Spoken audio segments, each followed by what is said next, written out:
people, especially today, the reason he speaks is God wants to have a relationship with you and with you and with me. And the way that you have a relationship, the way that's possible, is only through communicating with each other when you have communication. The problem is that communication is often is misunderstood. Now, when Marie speaks to me, one of two things happens. Either, number one, I don't hear her, or number two, I don't understand her. Any guys with me on that? A few, okay. Either don't understand her or I don't hear her. In fact, I know we just finished the marriage series, but men, there's two things you need to understand about women, okay? Two things. Nobody knows what those are, but there's two things you need to understand. So when you find that out, share it with me, would you, please? Yeah, but here's the way I look at it. If I have difficulty, and we have difficulty communicating with each other, and we've been married going on 35 years, and if we have problems communicating and understanding each other and talking with each other and really hearing each other and all of that after we've spent 35 years together and I know her and she knows me and I love her and she loves me and we're BFFs and we're all this kind of stuff. And if we have trouble communicating with each other and don't hear each other clearly all the time, how much more do I need to develop my communicating and listening to God? Now, I know some people, and I've shared this before, but some people think, pastors, that I have this little red phone back there on my desk, and that's like a direct line to God, and I pick it up, me and God talk, and we text, and He messages me, and all this kind of stuff. But it just doesn't happen that way. I wish it did, but it doesn't happen that way. There's not a God phone in my office. Sometimes I scratch my head, and sometimes I wonder, God, what are you saying? And other times I wonder, God, are you even speaking? I mean, I don't even hear you. What's going on and how do I understand you? But there's also been times in my life when I have known beyond any shadow of a doubt that God has spoken to me. I've realized that God has spoken to me. Now, I've never heard God's audible voice, but I know there's been times that I've just like, wow. That was God. God just spoke to me. God just said something to me. I thought back so many times in my life. I remember when we were student pastors and we were given an opportunity to go to a church right outside of Charlotte. It was a big church, and they were looking for a student pastor, and we were scared, we were excited, we were scared. We just had Whitney, and she was a little thing, and so we drove up there for the weekend and spent the weekend, and we were looking at this church, big church. They had everything you could ever want for student ministry, and a huge student ministry. And the pastor and his wife was carrying us around that afternoon, and they said, showing us the town, and they were showing us places, and they said, oh, and we have a house for the student pastor. And, we have like a parsonage, but it's for the student pastor. And they said, we'll run you by there. And I'm thinking, okay, it's just this little dumpy place on the backside of the tract, that's the student pastor house. They carried us by this 2-story house. It had a swimming pool in the backyard, and Marie turned around to me and she said, I heard God. This is it. This is where we're supposed to be. It was just like, oh, man, it's awesome. Everything was perfect. And we spent 3 weeks and 2 trips back and forth trying to make up our mind. And I was like, we want to go, but we were like, I just don't know. I don't feel like we can pull the trigger. And we just wrestled and wrestled. Finally, I picked up the phone. I made the call. I said, thank you, so gracious, and what an opportunity. But we just can't do it. Now, I remember we lived with regret for a while. Thank you so much. We lived with regret for a while because we were like, did we just make the biggest mistake of our life or what?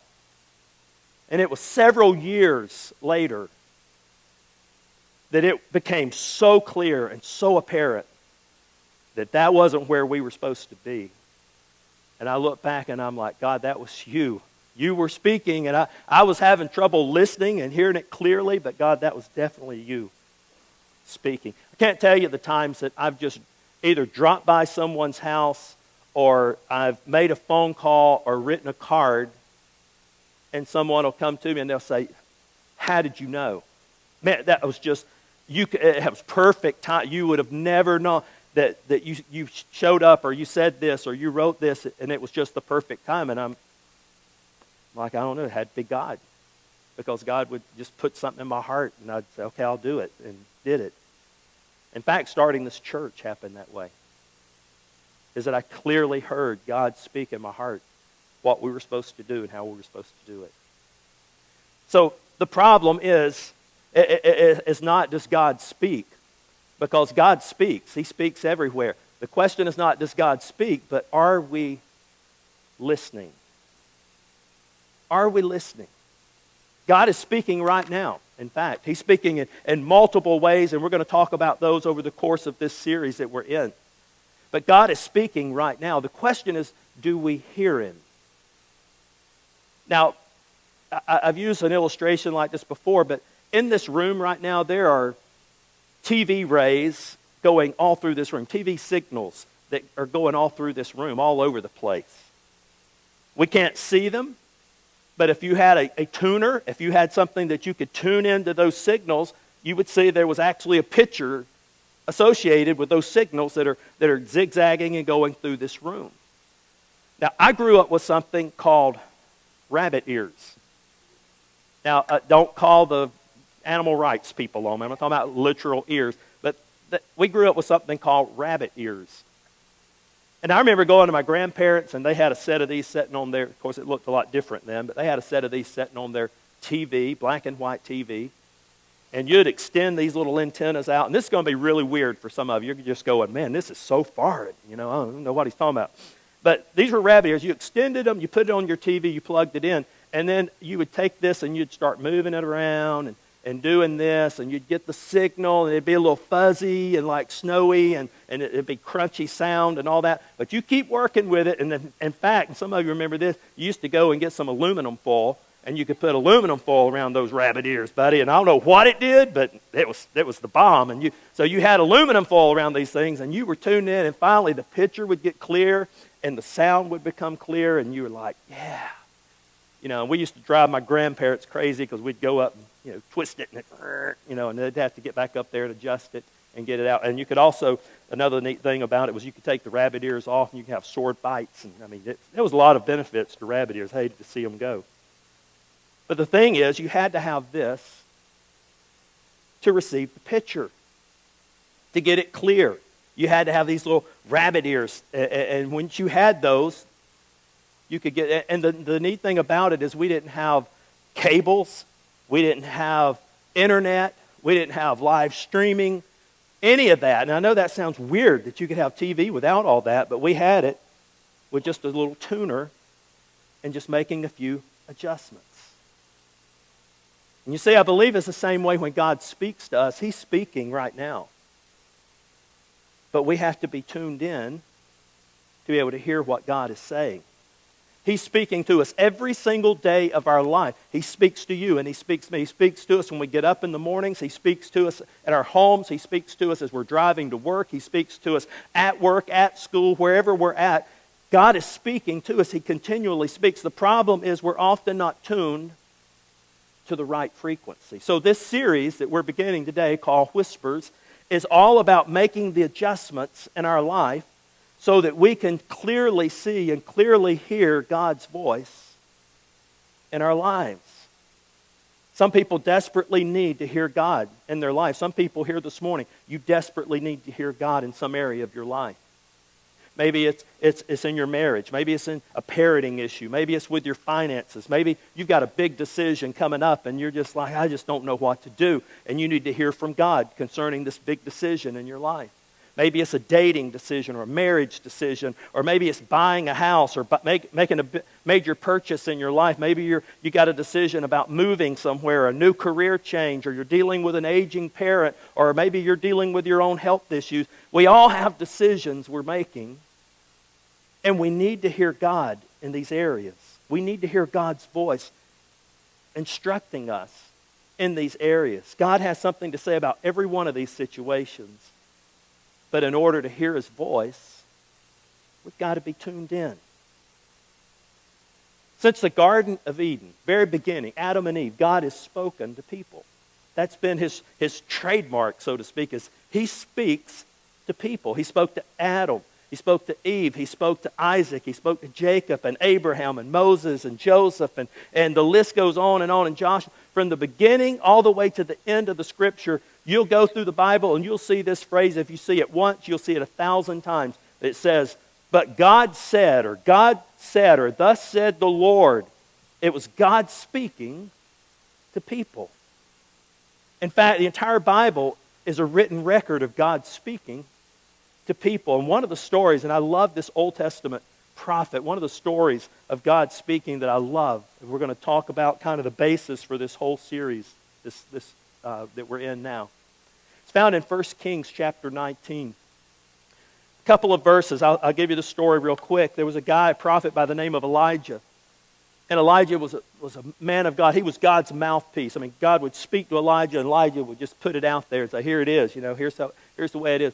And so he told Elijah, he said, Elijah, I want you to go and tell King Ahab and all the people of Jezreel, he said, I want you to tell them that it's not going to rain, stopping all the rain. So he goes and tells them, he says, it's not going to rain. It doesn't rain for 3.5 years.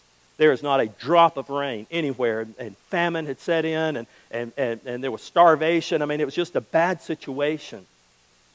And then he finally tells Elijah, he said, now I want you to go tell him that it's going to rain. And I tell him to meet you on the top of Mount Carmel. So they all go up to the top of Mount Carmel, and Elijah says, you bring all the prophets of Baal with you, all 450 of these prophets of this false god that you guys worship. He said, you bring them up there with you. They get up there, and he said, hey, we're going to pray, and we're going to ask our gods to send fire and consume a sacrifice. And he said, if the prophets of Baal, if your God answers, if Baal answers, and he sends fire down from heaven and consumes the sacrifice, then we're all going to worship your God.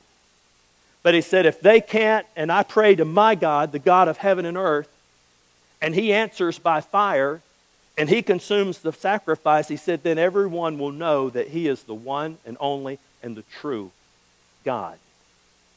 So they set it up. They get up there on the mountain. I'll try to keep this short. But anyway, they go through their whole routine. The prophets of Baal, they're cutting themselves. They're dancing. They're begging. They're pleading. And Elijah, if you read the story, it's really comical because he's kind of off to the side just making jokes. He's like, oh, maybe your God is out to lunch or something. Or maybe your God, at one translation, it literally says, maybe your God's in the bathroom and he can't hear you.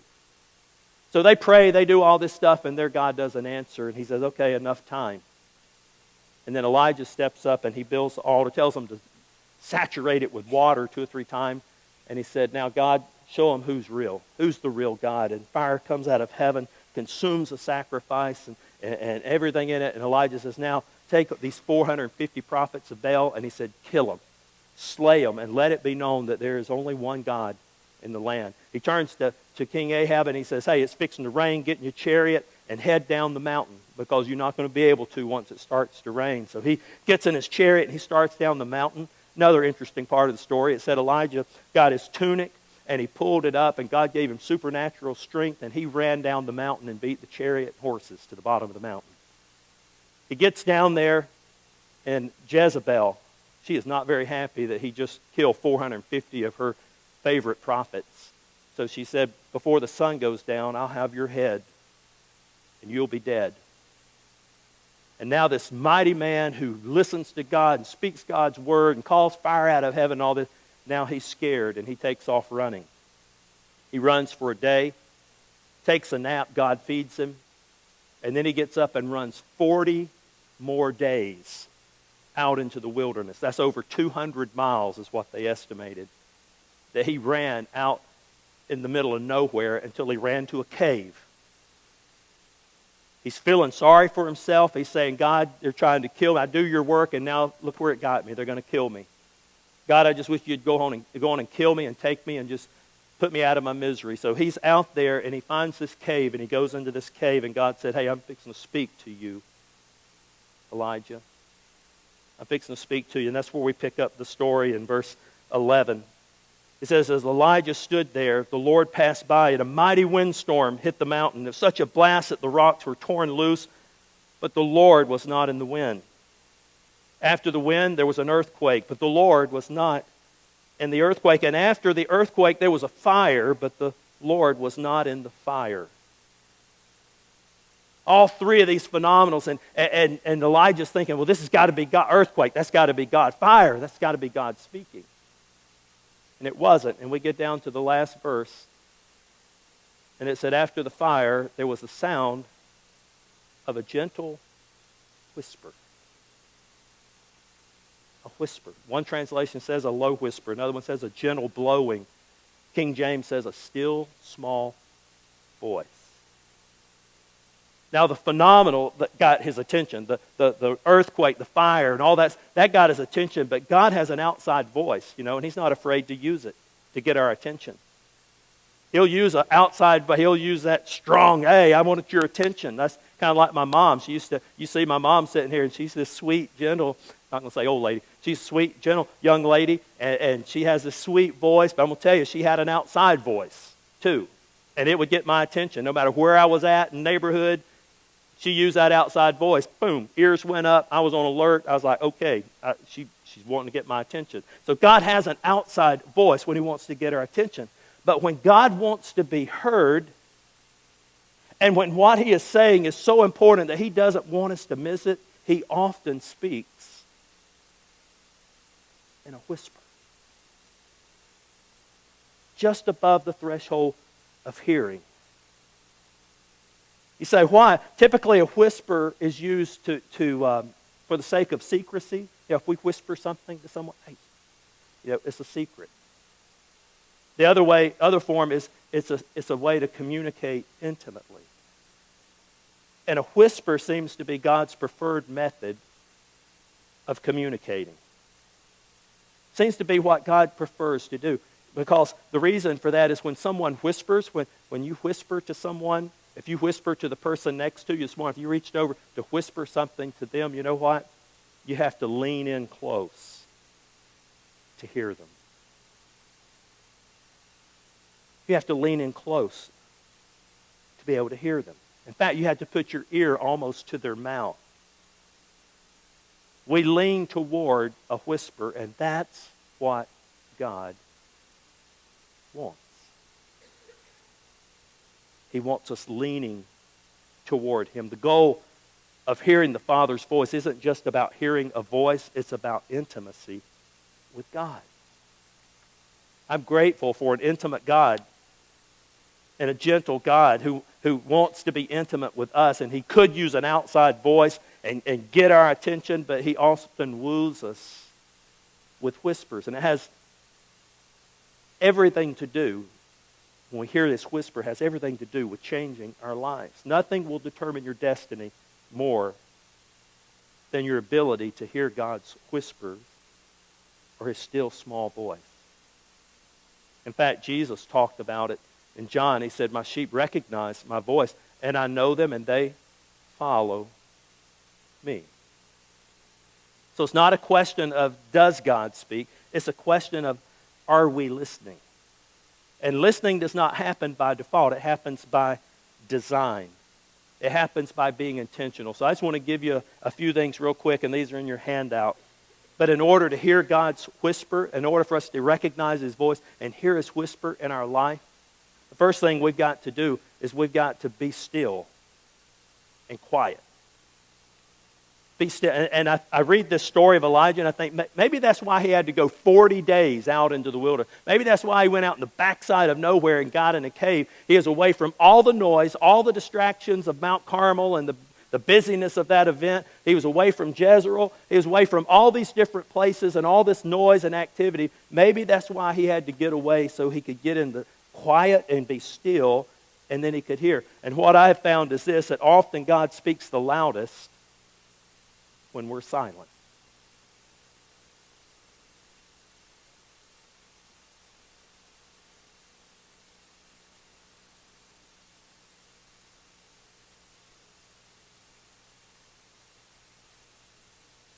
We struggle with silence, don't we?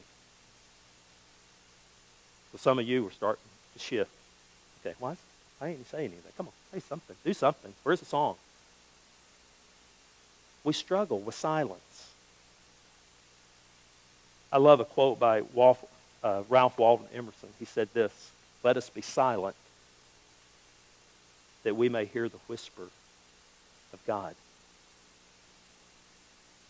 And perhaps maybe that's why the psalmist said in Psalms 46, he said, be still and know I am God. Henry Nouwen, he said, silence was an act of war against the competing voices within us. And that war is not easily won because it's a daily battle. I love this. He said, every time you listen with great attentiveness to the voice that calls you the beloved, he said, you'll discover within yourself a desire to hear that voice longer and more deeply than ever before. The more we listen to a voice, the more we recognize it, the more we enjoy it, the more we desire it.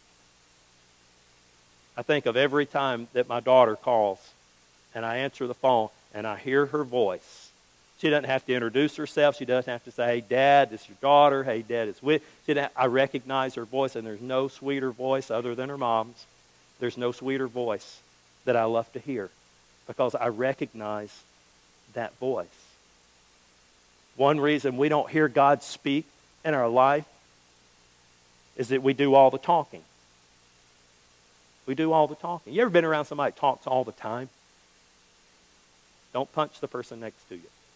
You know who I'm talking about. Those people that they start talking. I think of 2 or 3 immediately that I have in my life that they come in and they start talking, and you'll go, but and they just ramble. And when they take a breath, you think, well, here's my chance, and they go, and they're right back in, and you're like, yeah, and they just wear you out, don't they?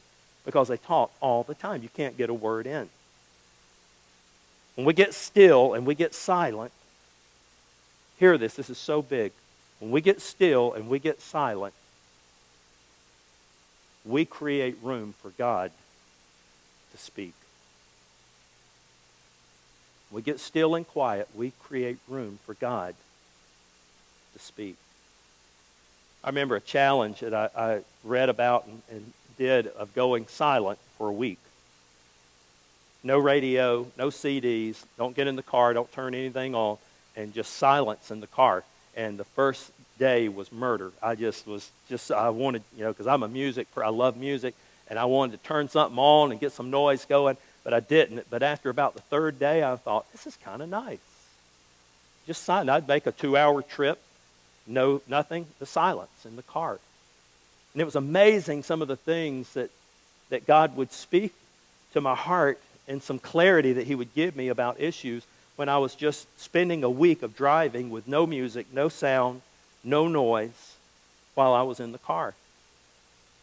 I was challenged one time on this, be still and know that I'm God. And they said, take about the first 3 or 4 minutes of your day and sit in a chair before you ever start your day. Just sit there. No books, no Bible, no nothing, no music, nothing. Just sit in that chair and be silent for 3 or 4 minutes. And just get your focus on God. I did that. I sat on the couch in my office. I came in early, and I sat in that couch, and I sat there, and I thought, man, I can't wait. This is going to be great. I'm going to be still. I'm going to know he's God. And I sat down on that couch, and I promise you, no lie, I promise you, within about 30 to 40 seconds, I thought of 20 different things I needed to do that day. I was like, but I'm going to be still, but I also need to get this done. And it was awful. It was work to sit there and be still for just 3 or 4 minutes and to just focus on God. But he said that's why we miss hearing him so many times, is because we can't get silent. Can't be still. So be still, be quiet. Next one is eliminate distractions in our life. A lot of times we miss hearing God because our minds are crowded with so much stuff. And the 2 biggest things that crowd in our mind and take the stuff away from us is worry and busyness. We worry. Anybody good at worrying this morning? Now I'm worried. Okay, come on. We worry, don't we? And busyness. Some of you here this morning, you're worried about stuff right now. You're sitting here, you're laughing, you're smiling, you're talking to people, you sing the songs and all that, but you're worrying about some things in your life this morning. You're consumed with some worries. You're filled with concerns about daily living and about some worries and plans and goals and ambitions and bills that maybe you got to pay. You're worried about your health. You're worried about your finances, your marriage, your children, work projects. You're worried about friends, and on and on and on we could go. Worry. It robs us. It distracts us from hearing God's voice. In Matthew 18, Jesus told a parable about the seeds in the soil. And he said there was one soil, and he said that the seed was planted and it started growing, and he said, but then the weeds came up and it choked out the plant and killed it. And he explained it a little further over in the chapter, and he said the weeds were the cares and worries of this world. You see, if we listen more to our fears, we silence our faith. But if we will listen more to our faith, we'll begin to silence some of those fears. Worry deafens us to the whispers of God. And then the other thing is busyness. Busyness distracts us. Busyness causes noise in our life. And I think such a great example in Luke of Mary and Martha. Jesus and the disciples on their way, they came to a village where a woman named Martha opened her home to them, and she had called her sister was called Mary, who sat at the Lord's feet listening to what he said. But that wasn't enough. In verse 40 it said, but Martha was distracted by all the preparations that had to be made. She came to him and she said, Lord, don't you care that my sister has left me to do all the work by myself? She goes on and she says, tell her to help me. And Jesus responded to her and said, Martha, Martha, you're worried and upset about many things, but few things are needed. Indeed, only one thing is needed. Mary has chosen what is better, and it'll not be taken away from her. Martha is busy. I mean, she's in the kitchen. She's slinging dishes. She's putting place settings out. She's arranging chairs. She's moving furniture. She's getting ice in the cups. I mean, she is busy getting ready for the meal. And her sister's just sitting in there at Jesus' feet, just listening to him talk. And she's like, this is not fair. This is not fair.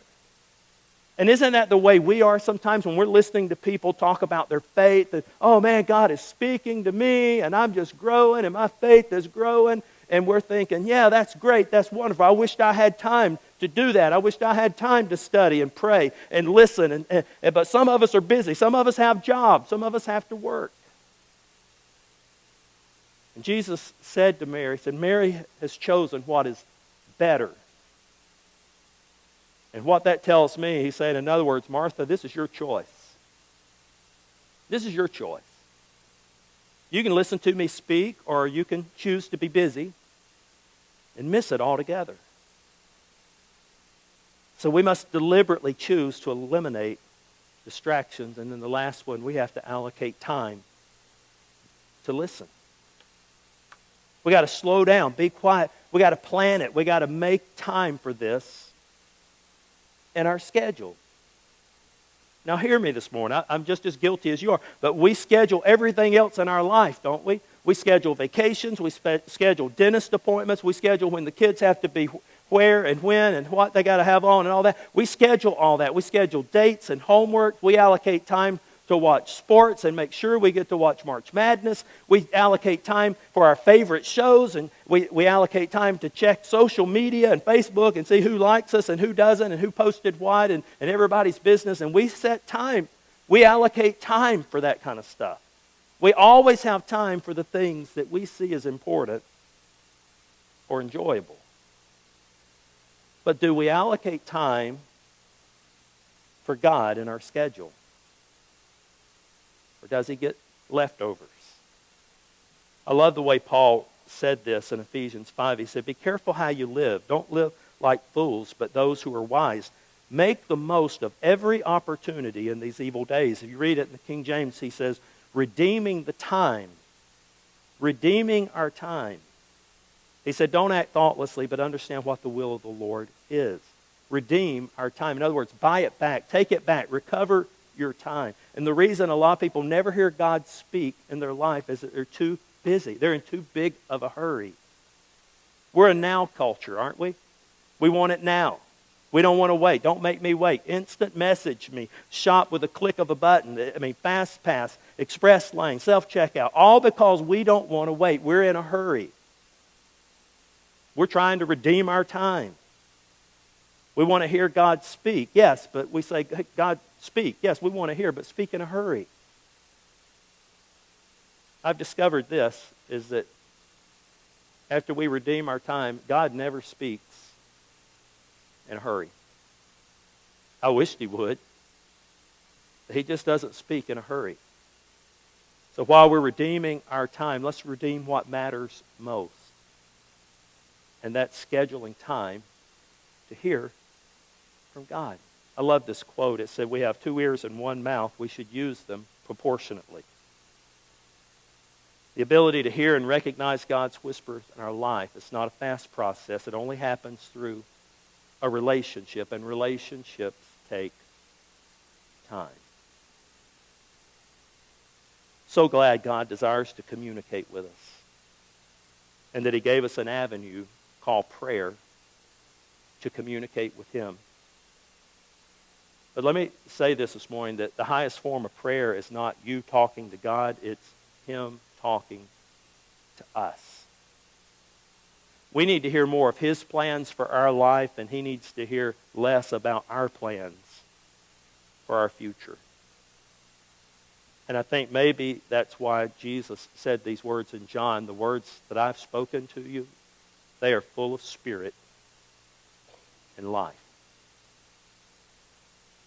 God's whispers are beneficial for the eternal stuff, but God's whispers are beneficial for the present stuff.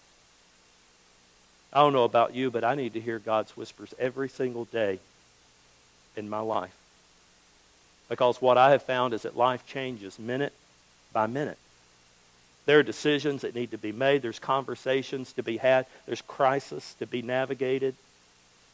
There's decisions in parenting and in marriage and in business and relationships and finance and health and purchase decisions that need to be made. There's decisions that need to be made about temptations in our life. And wouldn't it be great to be able to hear the voice of the one who created us, designed us, and gave us life? Wouldn't it be great to be able to hear His voice instructing us and equipping us and steering us to where we need to be? He's speaking. He is speaking, and we can hear Him, but we must be still and quiet, eliminate the distractions, and allocate time to hear His voice in our life. So my question to you before we pray is simply this. So what do you need to do? What do you need to do as a result of the message? What's the one thing you could do today to either be still and quiet or to eliminate distractions in your life? What's the one thing you could do to make more time to be able to listen to God? Because God has something to say to you today. I believe that.